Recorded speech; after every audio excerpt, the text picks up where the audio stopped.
नमस्कार दोस्तों, ऐसी ही मज़ेदार कहानियाँ और देखने के लिए मेरे चैनल को सब्सक्राइब कर लीजिए और बेल आइकन को प्रेस कर दीजिए। आइए शुरू करते हैं। मेरा नाम प्रिया है। मैं मुंबई के मीरा नगर में रहती हूँ। मेरी खूबसूरती के चर्चे सिर्फ मेरे घर तक ही नहीं थे, बल्कि घर से बाहर कॉलेज में भी थे। अपने नाम की तरह मैं भी बहुत ही खूबसूरत थी। मेरा रंग बिल्कुल दूध जैसा सफ़ेद था, गुलाबी गाल थे। जब मैं हंसती थी तो मेरे गालों पर डिंपल पड़ जाते थे। मेरी खूबसूरती कमाल की थी, लेकिन कभी कभी जैसा हम सोचते हैं वैसा नहीं होता है।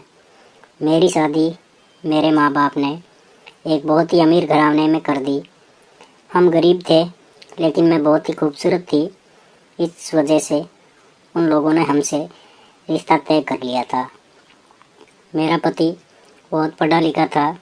मैं अपनी शादी से बहुत खुश थी। छोटे से घर से उठकर एक कोठी में आ गई थी। यहाँ कई तरह की सुख सुविधाएं मौजूद थी। खाना बनाने के लिए एक खूबसूरत किचन था। सफाई के लिए नौकर थे। मेरे पहनने के लिए तरह तरह के कपड़े थे। लेकिन इन सब बातों में एक बात भूल रही थी। शादी की पहली रात मेरे पति ने मुझसे शादी वाला काम करने से इनकार कर दिया और कहा कि मैं थका हुआ हूँ, मैं सोने जा रहा हूँ, तुम भी सो जाओ। मैं ये सोचने लगी, इतनी खूबसूरत लड़की जो शादी वाली रात और खूबसूरत लग रही थी, उसे कोई मर्द कैसे इस तरह मना कर सकता है।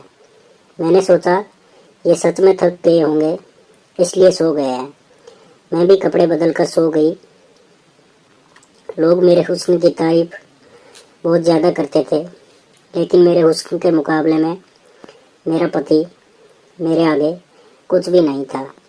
लेकिन फिर भी मेरे साथ उसका व्यवहार अजीब सा था। मेरा भी दिल चाहता था कि और लड़कों की तरह मेरा पति नाज नखरा उठाए, मोहब्बत से अपनी बाहों में ले, लेकिन शायद ये सिर्फ मेरे दिल की तमन्ना ही थी, जो दिल में कहीं दब कर रह गई। वह प्रिया जो शादी से पहले एक हसीन जिंदगी जी रही थी, आज मेरी जिंदगी बर्बाद हो गई थी।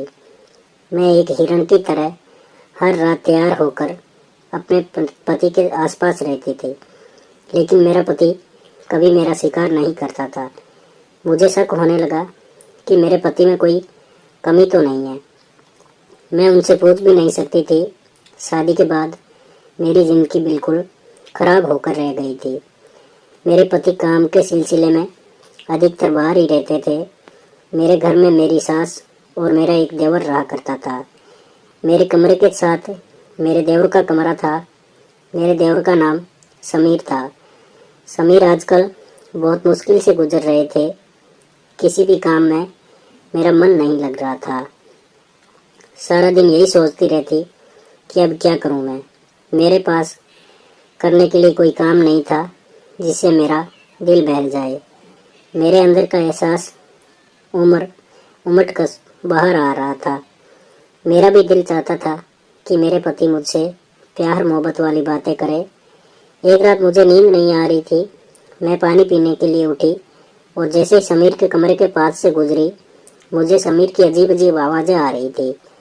मैंने दरवाज़ा थोड़ा सा खोला। जब मैंने दरवाजे से अंदर झांक कर देखा तो वह कंप्यूटर पर कुछ ब्लू फिल्म देख रहा था और साथ में अपने हाथ से हिला रहा था। मैं बहुत हैरान थी, लेकिन मेरी आंखें फटी की फटी रह गई। अचानक मेरा हाथ दरवाजे पर लगा और मैं डर कर अपने कमरे में आ गई। समीर को पता नहीं चला बाहर कौन था।